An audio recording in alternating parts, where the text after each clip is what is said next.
YCP MLC Botsa Satyanarayana మీడియాతో మాట్లాడుతున్నారు. Live లో చూద్దాం. ఉద్యోగాలు ఇచ్చేసారు. మళ్ళీ సెలక్షన్ అయిపోయిన తర్వాత మళ్ళీ జీవనం మార్చి మళ్ళీ పాత జీవనం మళ్ళీ అయిపోతాయి. దగ్గరది ఇదంతా సక్రమంగా సవ్యంగా జరిగాయంట. అందుకే మేము డిమాండ్ చేస్తున్నాం.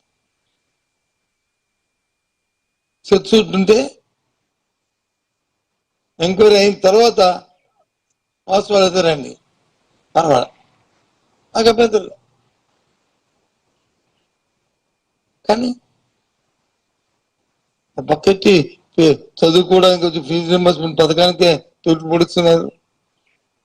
పక్క వచ్చి ఉద్యోగాలకు వచ్చి నిరుద్యోగ వృత్తి అన్నారు. ఉద్యోగం ఇకపోతే నిరుద్యోగ వృత్తి లేదు ఇవాళ వరకు కూడా.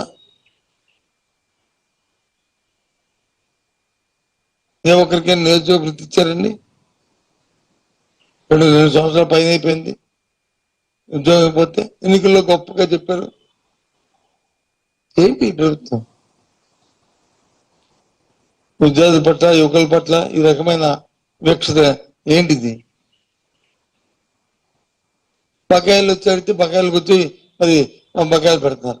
మరి కాంట్రాక్టులు బిల్లు ఇస్తున్నారండి. కాంట్రాక్టులు బకాయిలు పెడతారా? పెట్టట్లేదు మీరు. ఎందుకు? దాంట్లో లబ్ధి ఉంటుంది, వీటిలో లబ్ధి ఉండదు. అంతే కదా. ఏంటిది? ఏం చంద్రబాబు నాయుడు గారు ఏంటిది? ఇదేనా మీ అనుభవం? నేను మీరు గొప్పగా చెప్తుంది. కొన్ని ఏదైనా కార్యక్రమం అనుకుంటే ఆ స్కూల్స్ లో వచ్చి ఆ నాడు నెలలో కట్టిన స్కూల్ని కంటిన్యూ చేయాలంటే చేయవలసిన బాధ్యత మీకు లేదు. కంటిన్యూ కాదు గవర్నమెంట్ అనేది. ఆ కార్యక్రమం పూర్తి చేయాల్సిన అవసరం లేదు. రోడ్డు ఎక్కడికి వేసింది అక్కడ ఆపేయండి అన్నాకి. బిల్డింగ్ కడితే ఆ బిల్డింగ్ లో చాలక చెట్ల కింద పుట్ట కింద చదువుకునే పరిస్థితి కదా. కట్టకపోతే ఇవి పాడైపోతాయి కదా. ఎంత అది దుర్వినియోగం అవుద్ది, ఎంత అప్రతిష్ట. ఆలోచన లేదు.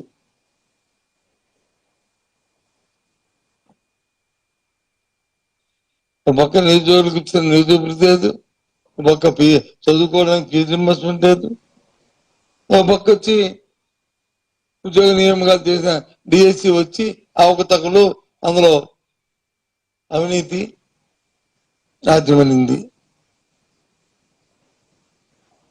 ఏంటి ఎంక్వైరీ అయింది?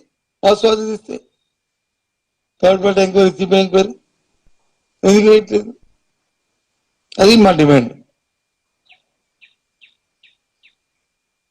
అంతేకాదు గొప్పగా నన్ను ఎప్పుడో పేపర్లో చూశాను. ఏదో కారులో వచ్చి బాగాపురం ఎయిర్పోర్ట్కి వెళ్తున్నట్టుగా. సంతోషం. బాగాపురం ఎయిర్పోర్ట్ కడుతున్నారు, ప్రారంభోత్సవం చేస్తాం జరుగుతుంది.